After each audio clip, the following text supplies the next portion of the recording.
সকলকে আমার চ্যানেলে স্বাগত। আজকেও চলে আসলাম নতুন একটা টপিক নিয়ে।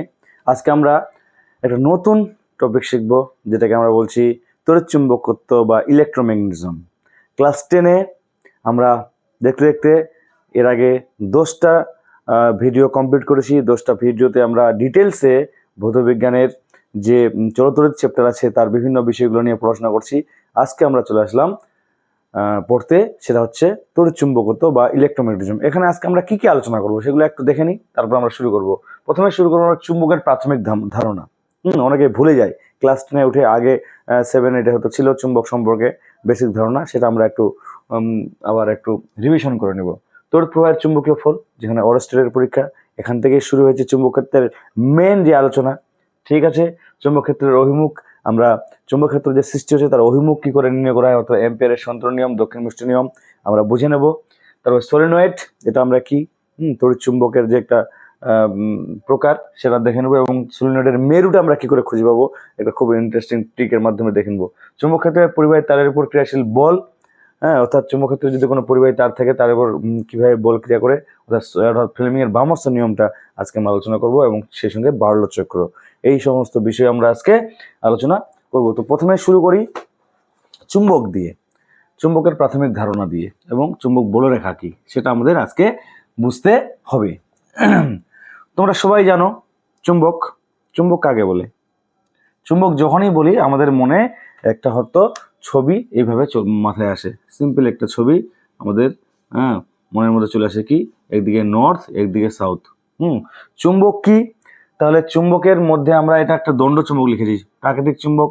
আমরা অ্যাকচুয়ালি চুম্বককে সংজ্ঞায়িত করি দুইটা মাত্র বৈশিষ্ট্য দিয়ে, আরও অনেক বৈশিষ্ট্য আছে। মেনলি হচ্ছে কি আকর্ষণ ও বিকর্ষণ ধর্ম, আকর্ষণ ও বিকর্ষণ ধর্ম, এটা একটা।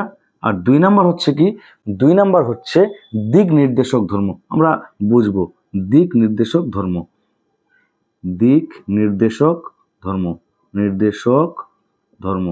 চুম্বকের মেনলি এই দুটা ধর্মকে আমরা যদি ঠিক করে বুঝতে পারি তাহলে চুম্বক কি সেটা আমরা বুঝতে পারবো। প্রথমত কি আকর্ষণ এবং বিকর্ষণ ধর্ম, এটা কি আমরা জানি যে কোনো চুম্বকই চুম্বক পদার্থকে, চুম্বক পদার্থ কারা? চুম্বক পদার্থ, চুম্বক পদার্থ হলো লোহা, নিকেল ও কোবাল্ট, লোহা, নিকেল ও কোবাল্ট, এই তিনটা হচ্ছে চুম্বক পদার্থ। তাহলে কি হচ্ছে, চুম্বক পদার্থ হচ্ছে আকর্ষণ করে চুম্বক পদার্থকে, যে সকল পদার্থকে চুম্বক আকর্ষণ করে তাদেরকে চুম্বক পদার্থ বলে। এবং কি সেটা মেইনলি লোহা, নিকেল, কোবাল্ট এবং কতগুলো সংকর ধাতু হতে পারে যাদেরকে চুম্বক আকর্ষণ করে। এবং চুম্বকের তাহলে শুধু আকর্ষণ ধর্ম নেই, বিকর্ষণ ধর্ম আছে। কি এটা একটা চুম্বক, আমি দ্বিতীয় যদি আরেকটা চুম্বক নিয়ে আসি তাহলে দেখা যাবে এই যে নর্থ মেরুর কাছে যদি নর্থ মেরু নিয়ে যাই তাহলে এখানে কি দেখবো, রিপেল। রিপেল মানে কি বিকর্ষণ। আর যদি এখানে সাউথ মেরু নিয়ে আসি তাহলে কি দেখবো, আকর্ষণ। তাহলে যে বিশেষ পদার্থের আকর্ষণ এবং বিকর্ষণ ধর্ম লক্ষ্য করা যায় এবং তার সঙ্গে দিক নির্দেশক ধর্ম পাওয়া যায় তাকে আমরা চুম্বক বলি। দিক নির্দেশক ধর্মটা কি, এই চুম্বকটাকে আমরা যদি অবাধে বা স্বাধীনভাবে ভাসিয়ে রাখতে পারি, অর্থাৎ ঝুলিয়ে রাখি, যদি একটা সুতো দিয়ে বাঁধি, আমি যদি ঘুরিয়ে দিই দেখবো থেমে যাবে একসময়। কি হবে, এই উত্তর মেরুটা উত্তর দিকে এবং দক্ষিণ মেরুটা দক্ষিণ দিকে গিয়ে দাঁড়িয়ে যাচ্ছে, তার জন্য তো উত্তর দক্ষিণ মেরু নাম হয়েছে। ঠিক আছে, এটা হচ্ছে চুম্বকের দিক নির্দেশক ধর্ম। কি, যে কোনো চুম্বককে যদি আমরা ভাসিয়ে রাখতে পারি বা বাদানভাবে যদি ঝুলিয়ে রাখতে পারি তাহলে দেখা যায় চুম্বকটি কি হয়, সর্বদা উত্তর এবং দক্ষিণ দিকে মুখ করে থাকে। এটাকে বলে চুম্বকের দিক নির্দেশক ধর্ম। ঠিক আছে, এবার ভেরি ভেরি ইম্পর্টেন্ট যেটা আমাদের জানতে হবে সেটা হচ্ছে চুম্বক বলরেখা। আর তার সঙ্গে জানতে হবে চুম্বক ক্ষেত্র। চুম্বক ক্ষেত্র কি জিনিস? চুম্বক ক্ষেত্র ম্যাগনেটিক ফিল্ড, ইলেকট্রিক ফিল্ড যেরকম আমরা পড়েছি।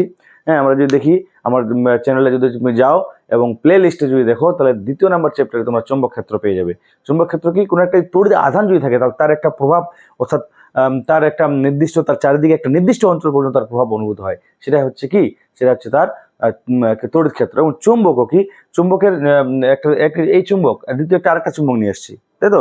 এই চুম্বকটা আর এই চুম্বকটাকে আকর্ষণ কতটা দূর পর্যন্ত করবে? আমি যদি এবং মহাকাশ নিজেকে আকর্ষণ করবে না, একটা নির্দিষ্ট দূর পর্যন্ত এটা আকর্ষণ করবে। তাহলে এই চুম্বকের একটা নির্দিষ্ট ক্ষেত্র আছে, এরিয়া আছে, সেই পর্যন্ত হচ্ছে কি চুম্বকের আকর্ষণ ও বিকর্ষণ ধর্ম আমরা অনুভব করি বা ফিল করি, সেটা হচ্ছে চুম্বকের চুম্বক ক্ষেত্র। একটা চুম্বক তার চারিদিকে তার যতটা অঞ্চল জুড়ে তার প্রভাব অনুভূত হয়, সেটা হচ্ছে কি চুম্বকের তার চুম্বক ক্ষেত্র। আশা করি বুঝতে পারলাম। এবার হচ্ছে কি চুম্বকের চারিদিকে এই যে চুম্বক ক্ষেত্র কিন্তু একটা ভেক্টর রাশি। এই চুম্বক ক্ষেত্রের অভিমুখ আমরা কি করে নির্ণয় করব? এই চুম্বক ক্ষেত্র অভিমুখ যেগুলো ভেক্টর রাশি হয়, চুম্বক ক্ষেত্র যেটা চুম্বক ক্ষেত্র বা ভেক্টর রাশি, তাদের একটা দিক থাকে, অভিমুখ থাকে, সেটা আমরা কি করে নির্ণয় করবো? চুম্বক ক্ষেত্র নিশ্চয়ই কোনো একটা দিক থাকবে, সেই দিকটা নির্ণয় করার জন্য আমাদের একটা কনসেপ্ট নিয়ে আসা হচ্ছে কি চুম্বক বলে রেখা। প্রথমত মনে রাখবে এটা কাল্পনিক। কাল্পনিক কাল্পনিক হ্যাঁ, চুম্বক বলে রেখা কি কাল্পনিক। কাল্পনিক কেন?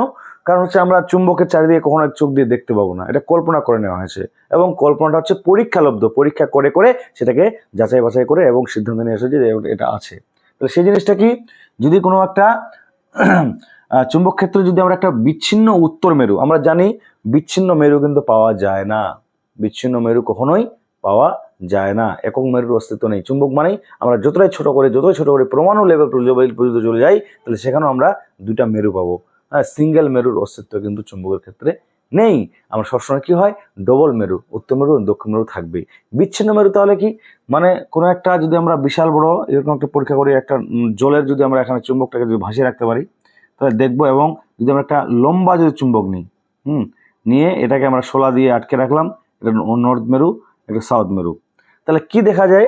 দেখা যায় যে চুম্বকটা আমি যদি উত্তর মেরু দিকে ছেড়ে দিই, তাহলে এই যে এই পথ দিয়ে এখানে চলে আসবে, এই পথ দিয়ে এদিকে চলে আসবে, অর্থাৎ চুম্বকের বাইরে, চুম্বকের বাইরে চুম্বকের মেরু কি হয়, উত্তর মেরু থেকে দক্ষিণ মেরু দিয়ে গতিশীল। এটা যদি আমি এখানে দেখালাম, তো এখানে যদি উত্তর মেরুটা এখানে পাই, উত্তর মেরুটা এখানে থাকে, তাহলে কি একটা পথে যাবে, গতিশীল হবে। হ্যাঁ, উত্তর মেরু থেকে বিভিন্ন মাপের নিলে বিভিন্ন পথে যাবে। হ্যাঁ, এখানে আমি ছেড়ে দেবো, এখানে উত্তর মেরু বিক্ষিপ্ত করছে, তার মানে কি এটা বিচ্ছিন্ন উত্তর মেরু কি করে হলো? অনেক লম্বা চুম্বক, এখানে এই যে উত্তর মেরুটার প্রভাব এখানে চুম্বক ক্ষেত্রে আছে, কিন্তু দক্ষিণ মেরুর প্রভাব নেই, কারণ এটা অনেক দূরে। হ্যাঁ, জলের মধ্যে যদি আমরা ভাসিয়ে দিই, এভাবে রাখি, তাহলে কি হবে, উত্তর মেরু এখানে যদি রেখে দিই, তাহলে সেটা কি করবে, এখান থেকে এই দক্ষিণ দিকে আসলো, আবার নিয়ে আসলাম, আবার এদিক দিয়ে যাবে। এবার চুম্বকের যদি পাওয়ারটা কম বেশি অন্য ছোট বড় বিভিন্ন মাপের নেই, তাহলে সে বিভিন্ন পথে যাচ্ছে। তাহলে কি হলো, একটা বিচ্ছিন্ন মেরুকে যদি কোনো চুম্বক ক্ষেত্রে রাখা হয়, তাহলে সেটা যে পথ বরাবর গতিশীল থাকে বা আবর্তন করে, সেটাকে বলে কি, সেটাকে বলে হচ্ছে চুম্বক বলরেখা। সেই রেখাগুলি বলে চুম্বক বলরেখা। চুম্বক বলরেখা বৈশিষ্ট্য কি, চুম্বকের বাইরে উত্তর মেরু থেকে আসে আর দক্ষিণ মেরুতে গিয়ে পৌঁছে যায়, আর ভিতরের দিকে কি হয়, ভিতরের দিকে আবার এটা হচ্ছে দক্ষিণ মেরু থেকে উত্তর মেরুর দিকে যায়। আর কি বৈশিষ্ট্য আছে, দুটি চুম্বক বলরেখা কখনোই পরস্পরকে ছেদ করে না, দুটি চুম্বক বলরেখা পরস্পরকে কখনো ছেদ করে না। আর অভিমুখটা আমরা কোথায় পাই, এই চুম্বক বলরেখা যদি একটা যদি স্পর্শকটা নেই, তাহলে এখানে হচ্ছে অভিমুখটা এদিকে বরাবর প্রকাশ করবে। ঠিক আছে, আচ্ছা, তাহলে আমরা চুম্বক কি কি জানলাম, চুম্বক কাকে বলে, চুম্বকের বৈশিষ্ট্য জানলাম। হ্যাঁ, তারপর হচ্ছে সাধারণত আমরা চুম্বক বলরেখা কি সেটাও জানলাম। হ্যাঁ, এবার আমাদের যেটা জানতে হবে সেটা হচ্ছে যে চুম্বক কয় ধরনের আছে। একটা বিশেষ চুম্বক আমাদের জানতে হবে, সেটা হচ্ছে কি, সেটা হচ্ছে কৃত্রিম চুম্বকের অনেক ভাগ আছে, তার মধ্যে একটা চুম্বক যেটা হচ্ছে আমাদের এখানে খুব ব্যবহার হয়, সেটা হচ্ছে কি, সেটা হচ্ছে এরকম দেখতে একটা চুম্বক, এটাকে বলে, এটাকে কি বলে, এটাকে বলে হচ্ছে চুম্বক শলাকা। চুম্বক শলাকা 7 তোমরা পেয়ে যাবে চুম্বক শলাকা কাকে বলে। হ্যাঁ, এরকম আর একটা চুম্বক তোমাদের এখানে কাজে লাগবে, সেটাও দেখে দেখলে কৃত্রিম চুম্বক, সেটা হচ্ছে ইউ আকৃতির চুম্বক, নর্থ সাউথ।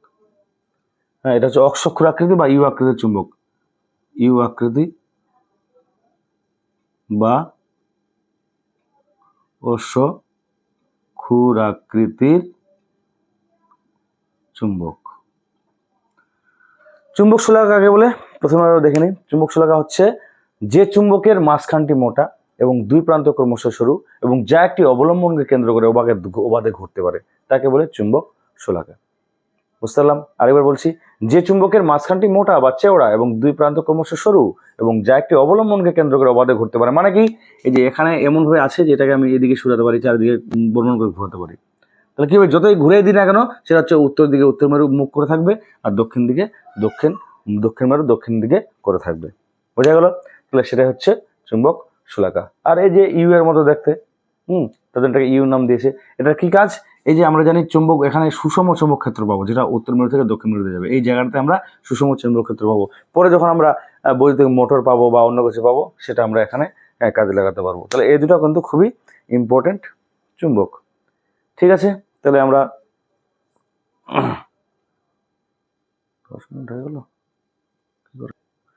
তড়িৎ প্রবাহের চুম্বকীয় ফল, একটা গুরুত্বপূর্ণ টপিক। তড়িৎ প্রবাহের চুম্বকীয় ফল আমরা এর আগে পড়েছি কি তড়িৎ প্রবাহের তাপীয় ফল। আমরা দেখেছি যে হিটার বা কোনো বৈদ্যুতিক যন্ত্র বিভিন্নতে কারেন্ট গেলে গরম হয়। ঠিক আছে, এবার আরে একটা মিরাকেল টাইপের ঘটনা ঘটে, সেটা হচ্ছে কি তড়িৎ প্রবাহ যদি হয় তাহলে চুম্বক ক্ষেত্রের সৃষ্টি হয়। কেমন জিনিসটা? আমরা তো কখনো দেখিনি পরিবাহী তার চুম্বকে পরিণত হয়েছে। হ্যাঁ, পরিবাহী তার কিন্তু চুম্বকে পরিণত হয় না, কিন্তু যখন কারেন্ট পরিবাহিত হয় তার মধ্যে একটা বিশেষ ধর্ম সৃষ্টি হয়। সেটা বিজ্ঞানী ওরেস্টেড পরীক্ষা করছে। কি হয় যদি এটা কি তড়িৎ প্রবাহ চুম্বকীয় ফল কাকে বলে? বলছে যে কোনো পরিবাহের মধ্যে যদি তড়িৎ পরিবাহিত হয় তাহলে পরিবাহের চারিদিকে একটি চুম্বক ক্ষেত্রের সৃষ্টি হয়। সেটা কি করে বুঝবো? সেটা হচ্ছে বিজ্ঞানী ওরেস্টেড তার পরীক্ষার সাহায্যে বুঝিয়েছেন। যেমন একটা পরিবাহী তার ধরলাম, এটা কারেন্ট যাচ্ছে, প্লাস থেকে মাইনাস আমার কারেন্ট যাচ্ছে। এখানে তিনি কি করেছেন? এখানে একটা চুম্বক শলাকা রেখেছেন। সিম্পল একটা পরীক্ষার সাহায্যে দেখাচ্ছি, অত করবো না। চুম্বক শলাকা, এদিকে নর্থ এদিকে সাউথ মেরু হতে পারে, তাহলে দিয়ে কারেন্ট যাচ্ছে। তাহলে উনি কি দেখলেন? যে যদি কারেন্ট প্রবাহিত হয় তাহলে এই যে মেরুটা আছে উত্তর মেরু, এটা আর স্থির থাকছে না, বিক্ষেপ ঘটছে। কেন বিক্ষেপ ঘটছে? এর ব্যাখ্যাটা কি হবে? বলছে যে কোনো পরিবাহী তার বরাবর যদি কারেন্ট যায় তাহলে চুম্বকের মেরুতে বিক্ষেপ ঘটছে। মানে এখানে যা ছিল, আমি এখানে স্থির রেখেছিলাম কারেন্ট যখন জিরো ছিল, কারেন্ট যখন জিরো ছিল তখন কিন্তু কোনো বিক্ষেপ নাই, কোনো বিভব চলছে। এবার current not equal to zero, current যখন জিরো নয়, যখন আমি সুইচ দিয়েছি কারেন্ট দিচ্ছি, তখন কি হচ্ছে? উত্তর মেরুটা তার জায়গায় থাকছে না, সরে যাচ্ছে। এই সরে যাওয়ার কারণ ব্যাখ্যা করতে গিয়ে তারপর আবার কি করলেন? তিনি মেরু চেঞ্জ করে দিলেন, এদিকে মাইনাস এদিকে প্লাস করে দিলেন। তাহলে যেদিকে বিক্ষেপ হচ্ছে এদিকে, এবার উল্টা করে দেওয়া, যে বিক্ষেপটা উল্টা দিকে হচ্ছে। আরো কনফার্ম হলেন যে হ্যাঁ, কারেন্ট যাওয়ার জন্যই বিক্ষেপটা করছে। তারপর হচ্ছে উপরে নিচে বিভিন্ন জায়গায় করেছে, তোমরা বইতে পেয়ে যাবে যে কোন দিকে তাহলে বিক্ষেপটা ঘটবে। এই যে এই যে এই পরীক্ষার সাহায্যে ওরেস্টেড সিদ্ধান্ত আসেন কি, যে হচ্ছে কোনো পরিবাহের মধ্যে দিয়ে যদি তড়িৎ প্রবাহিত হয় তাহলে তার চারিদিকে একটা চুম্বক ক্ষেত্রের সৃষ্টি হয়। ঠিক আছে, এই চুম্বক ক্ষেত্র সৃষ্টি হওয়ার জন্য সৃষ্টি যে হয় তার জন্য এই চুম্বক ক্ষেত্রের বিক্ষেপটা কোন দিকে ঘটবে, চুম্বক ক্ষেত্রের অভিমুখটা কোন দিকে হবে, তার জন্য অভিমুখ কি হবে, দুটো সূত্র আমরা হয়েছে। আমরা প্রশ্ন লিখি, আমরা কি প্রশ্ন হচ্ছে যে তড়িৎ প্রবাহের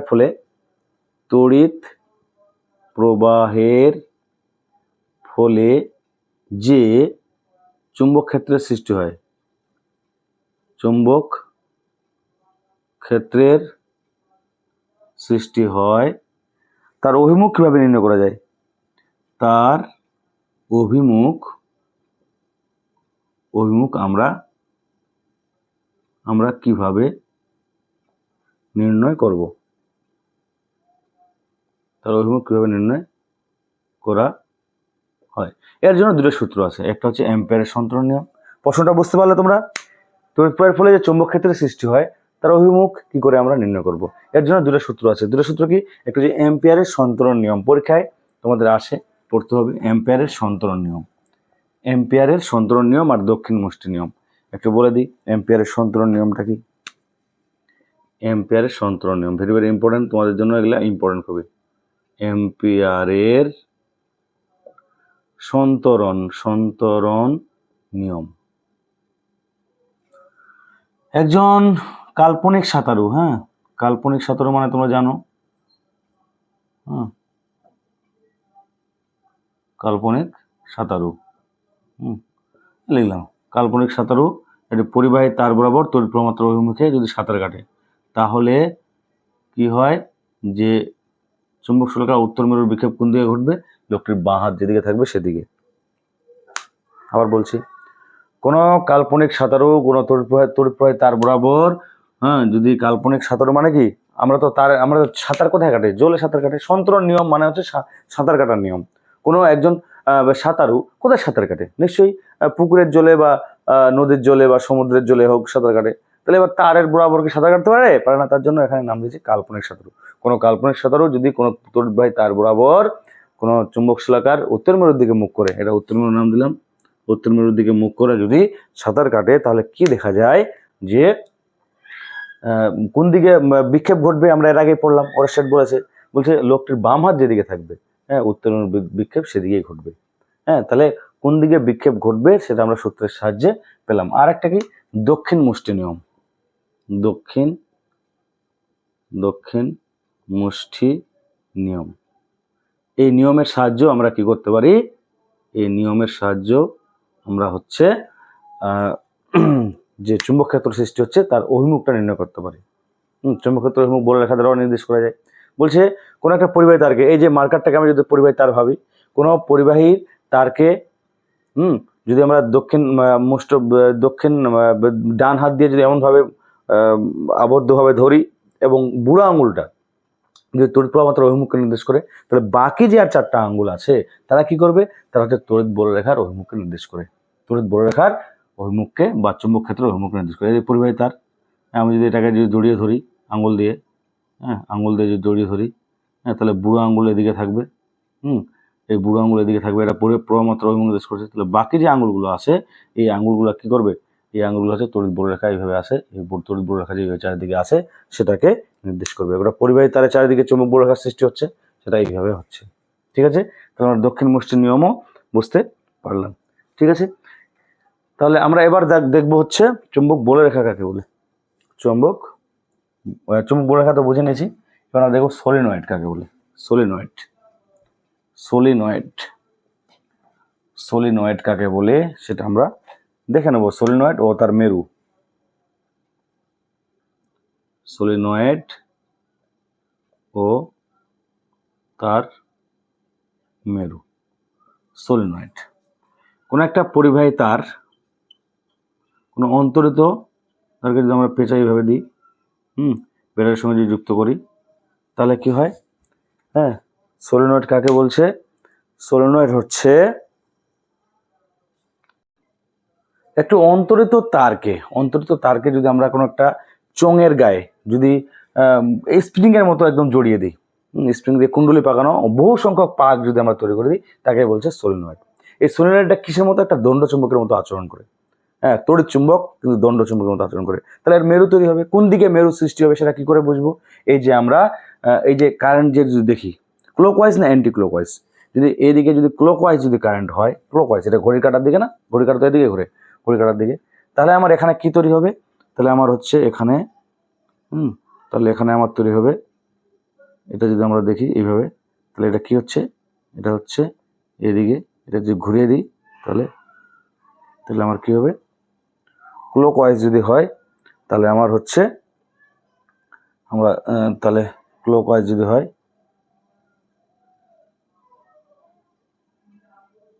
তাহলে এদিকে হচ্ছে এদিকে যাচ্ছে, আর এদিকে আবার এদিকে, হ্যাঁ, যদি যুক্ত করি তাহলে আচ্ছা আমার যদি ক্লকওয়াইজ হয় তাহলে আমার দক্ষিণ মেরু সৃষ্টি হবে, এখানে হচ্ছে দক্ষিণ মেরু সৃষ্টি হবে। আর অ্যান্টি ক্লকওয়াইজ যদি দেখি উল্টো দিকে যেটা হবে উপরের দিকে, তাহলে সেখানে কি হচ্ছে, সেখানে আমার কি হবে যে এটা এদিকে পিছন দিকটা যদি আমরা করে দিই, সামনের দিকটা যদি সামনের দিকটা যাচ্ছে,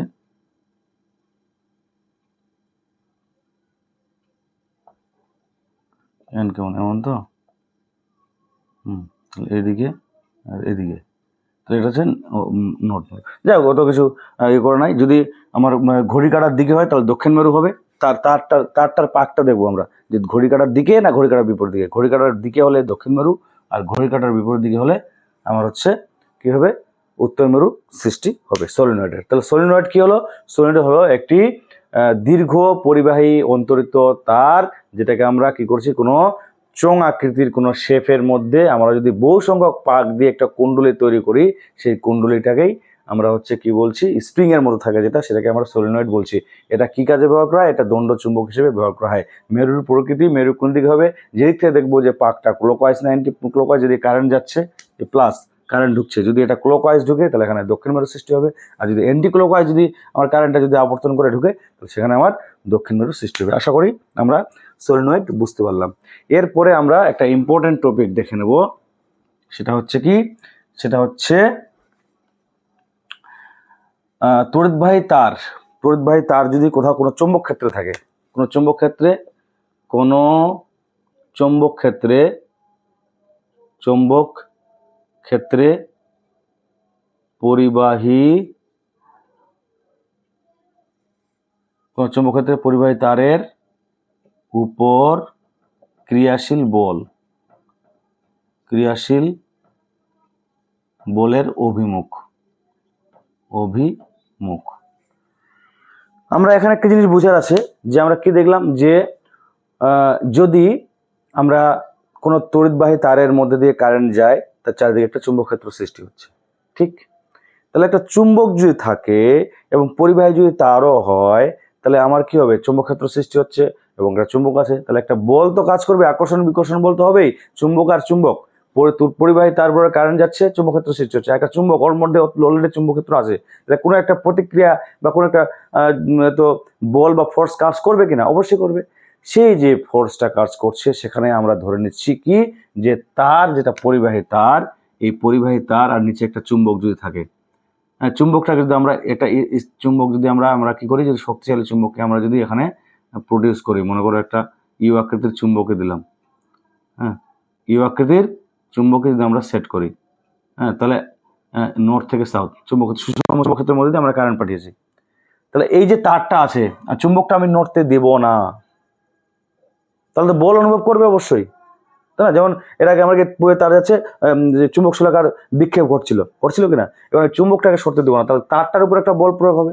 এই তারের বল যে অভিমুখটা কোন দিকে হবে, সেটা হচ্ছে বিজ্ঞানী ফ্লেমিং নির্ণয় করেছে তার সূত্রে। ফ্লেমিং এর বামহস্ত নিয়ম। এই নিয়ম পড়তে গেলে প্রথমে তোমাকে আঙ্গুলের নাম মুখস্থ করতে হবে। বৃদ্ধাঙ্গুলি, তর্জনী, মধ্যমা, মাঝখানে আছে তাই মধ্যমা, এটা অনামিকা কনিষ্ঠা, তাই এই দুটো আঙ্গুল রাখছে না, আমি 3টে আঙ্গুল রাখছে। বাম হাতের বৃদ্ধাঙ্গুলি, তর্জনী ও মধ্যমাকে পরস্পরের সমকোণে রেখে যদি প্রসারিত করা হয়, সমকোণ মানে কি? এর সঙ্গে 90 ডিগ্রি, এর সঙ্গে 90 ডিগ্রি, এর সঙ্গে 90 ডিগ্রি, তিনটার সঙ্গে পরস্পরের কত ডিগ্রি থাকবে? 90 ডিগ্রি কোণ করে থাকবে। বাম হাতের বৃদ্ধাঙ্গুলি, তর্জনী ও মধ্যমাকে পরস্পরের সমকোণে রেখে প্রসারিত করা হলে, যদি তর্জনী, সবসময় তর্জনীটা আগে বলবো কারণ চুম্বক ক্ষেত্র আমাদের বাম হাতের ডানহস্ত নিয়ম, যতগুলো নিয়ম আছে এটা চুম্বক ক্ষেত্র দ্বারা প্রকাশ করে, তাই চুম্বক ক্ষেত্রটা আগে তোমরা মনে রাখবে। এই দুটো কারণ, এটা হচ্ছে ফল। তাহলে বাম হাতের বৃদ্ধাঙ্গুলি, তর্জনী, মধ্যমাকে পরস্পরের সমকোণে রেখে যদি প্রসারিত করা হয়, যদি তর্জনের চুম্বক ক্ষেত্র অভিমুখ নির্দেশ করে, মধ্যমা যদি তড়িৎবাহী তারের প্রবাহ মাত্রার অভিমুখ নির্দেশ করে, তাহলে বৃদ্ধাঙ্গুলি কি করবে? বৃদ্ধাঙ্গুলি হচ্ছে সর্বদা ওই তারের উপর গতির বলের অভিমুখটা নির্দেশ করবে। আশা করি বুঝতে পারলে আমরা। তাহলে কি বললাম? বাম হাতের বৃদ্ধাঙ্গুলের তর্জনীর মধ্যমাকে পরস্পরের সমকোণে রেখে প্রসারিত করলে যদি তর্জনী চুম্বকের অভিমুখ, মধ্যমা যদি তড়িৎ প্রবাহ মাত্রার অভিমুখ নির্দেশ করে, তাহলে বৃদ্ধাঙ্গুলে কি করবে? ওই তারটির উপর গতির অভিমুখ নির্দেশ করবে, বা তারটির উপর ক্রিয়াশীল বলের অভিমুখ নির্দেশ করবে, তারটা কোন দিয়ে গতিশীল হবে সেটা নির্দেশ করবে। বোঝা গেল? তাহলে এই দুটো কারণ, এটা ফল। তর্জনী সবসময় চুম্বক ক্ষেত্র, এটা তড়িৎ প্রবাহ মাত্রার অভিমুখ, মানে কারেন্ট যাচ্ছে এদিক বরাবর। যদি আমরা ছবিটা ভালো করে দেখাতে পারছি না, যদি চুম্বক ক্ষেত্র যদি নর্থ থেকে সাউথ যেত, তাহলে এদিকে যদি আমার চুম্বক ক্ষেত্র হয় আর এদিকে যদি হয়, তাহলে কারেন্ট ওই কোন দিকে হবে? 90 ডিগ্রি কোণে উপর দিকে হবে, বাই হবে। যাই হোক, তাহলে আমরা এটা ফ্লেমিংয়ের বামহস্ত নিয়ম হলো। তাহলে কি কোনো চুম্বক ক্ষেত্র যদি পরিবাহী তারের উপর ক্রিয়াশীল বলের অভিমুখ, তোমার চুম্বক ক্ষেত্রের পরিবাহী তারের উপর ক্রিয়াশীল বলের অভিমুখ, তারটির উপর কোন দিকে বলটা ক্রিয়াশীল থাকবে, সেটা আমরা ফ্লেমিংয়ের বামহস্ত নিয়ম থেকে পাই। এবার লাস্ট আমরা দেখে নেব হচ্ছে বার্লার চক্র। বার্লার চক্রটা এখানে আগে, এটা একটা বার্লার চক্র ডায়াগ্রাম আঁকার চেষ্টা করছি। এটা হচ্ছে বার্লার চক্র, তামার তৈরি। এই যে ব্যাটারির সঙ্গে যুক্ত করে তার দ্বারা যুক্ত আছে একটা চক্র, যেটা হচ্ছে এখানে অবলম্বনের উপর থেকে আমরা স্ট্যান্ডের সাহায্যে ঝোলানো আছে, এটা অবাধে ঘুরতে পারে। একটা টেবিলের উপর আছে একটা ক্ষেত্র চুম্বক, এটা একটা চুম্বক যেখানে চুম্বক কি বলে কি হয়েছে, চুম্বক ক্ষেত্র হচ্ছে নর্থ থেকে সাউথের দিকে যাচ্ছে। তাহলে আমরা যদি ফ্লেমিংয়ের বামহস্ত নিয়ম প্রয়োগ করি, তাহলে কি হলো? চুম্বক ক্ষেত্র কোন দিকে? উপর দিকে যাচ্ছে, কারেন্ট উপর থেকে নিচের দিকে আসছে, তাহলে এই যে চাকা, এদিকে বলটা কোন দিকে অনুভব করবে? এদিকে অনুভব করবে। ফ্লেমিংয়ের বামহস্ত অনুযায়ী দেখো ভালো করে, কারেন্ট উপর থেকে নিচে নামছে, কারেন্ট এদিকে যাচ্ছে না, কারেন্ট এই যে প্লাস থেকে কারেন্ট বেরিয়ে এদিকে যাচ্ছে, কারেন্ট উপর থেকে নিচে নামছে, চুম্বক ক্ষেত্র, এটা চুম্বকটা চুম্বকটা টেবিলের উপরে আছে, তাহলে নর্থ থেকে সাউথের দিকে, তাহলে চুম্বক ক্ষেত্র তর্জনী বরাবর হয়েছে।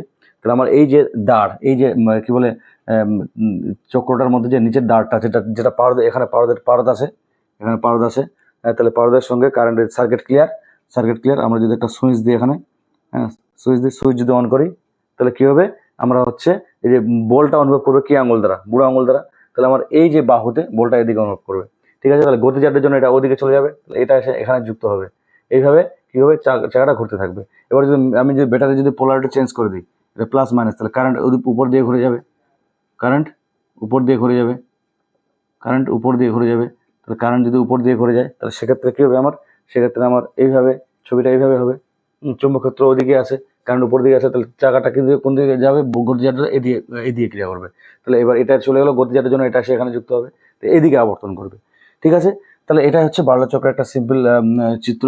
এখানে আমরা কি আছে, একটা টেবিলের মধ্যে একটা ক্ষেত্র চুম্বক আছে, তার মাঝে একটা পারদ রাখা আছে। পারদ আমরা জানি তরল, কিন্তু তড়িতের সুপরিবাহী। আর এটা চাকাটা এক্সটেনশন যুক্ত আছে, এক্সটেনশন এখানে একটা ব্যাটারি যুক্ত আছে, সুইচ আছে। আরও বোঝানোর জন্য আমরা একটা বাল্ব সেট করতে পারি, যে কারেন্ট যাচ্ছে কিনা, বাল্ব সেট করতে পারি। এইভাবে বার্লা চক্রের একটা সিম্পল ছবি আছে। তাহলে এখানে কি আমরা দেখলাম, এটা কি অ্যাকচুয়ালি, এটা হচ্ছে ফ্লেমিংয়ের বামস্ত নিয়মের আমরা প্রয়োগ করে আমরা কি দিলাম, তড়িৎ শক্তিকে যান্ত্রিক শক্তিতে এখানে কিন্তু প্রয়োগ হলো। তড়িৎ শক্তি যান্ত্রিক শক্তি, তড়িৎ শক্তির যান্ত্রিক শক্তিতে রূপান্তর, তড়িৎ শক্তির যান্ত্রিক শক্তিতে এখানে রূপান্তর হয়েছে। কারণ কি, কারেন্ট পাঠাচ্ছে আর ঘূর্ণন পাচ্ছে। ঘূর্ণনটা একটা যান্ত্রিক শক্তি, একটা গতি শক্তি, তাই না? তাহলে এবার এখানে কয়েকটা শর্ট প্রশ্ন আসে, যেখানে কি কারেন্ট লাগে। এখানে সবসময় ডিসি আমরা এরপরে চ্যাপ্টারে ডিসি কারেন্ট পড়বো, এসি ডিসি পড়বো। ডিসি মানে ডাইরেক্ট কারেন্ট বা সমপ্রবাহ লাগে, হ্যাঁ।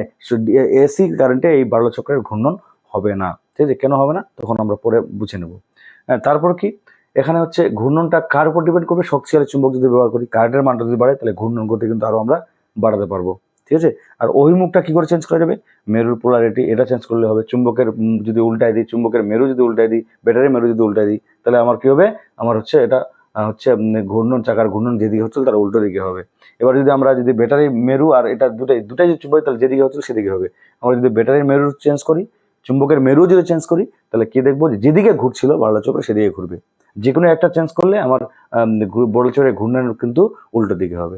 এইসব বিষয়ে তোমাদের বার্লা চক্র পড়তে হবে। বার্লা চক্র কি আছে, বার্লা চক্র হচ্ছে আমার ফ্লেমিংয়ের বামস্ত নিয়মের ব্যবহারিক প্রয়োগ, এবং এখানে হচ্ছে তড়িৎ শক্তির যান্ত্রিক শক্তিতে রূপান্তরিত হয়। এছাড়া এরপরে চ্যাপ্টারে আমরা মোটর পড়বো। মোটর, এটা বার্লা চক্রকে আমরা সিম্পল মোটর হিসেবে কল্পনা করতে পারি। হ্যাঁ, মোটর মানে যেখান থেকে আমরা যে মোটরের সাহায্যে আমরা ফ্যান চলে, হ্যাঁ, আমাদের হচ্ছে কী বলে, মোটরের সাহায্যে আমরা জল তুলি। তারপর হচ্ছে আর কি হয়, মোটরের সাহায্যে আমাদের হচ্ছে যে মিক্সচার মেশিন, এগুলোতে কাজ করে। তাহলে বিভিন্ন ব্যবহার আছে মোটর, তাই মোটরটা খুবই একটা ইন্টারেস্টিং বিষয়। আমরা এরপরে চ্যাপ্টারে অবশ্যই পড়ো, তোমরা সবাই সেটা অবশ্যই লক্ষ্য করবে।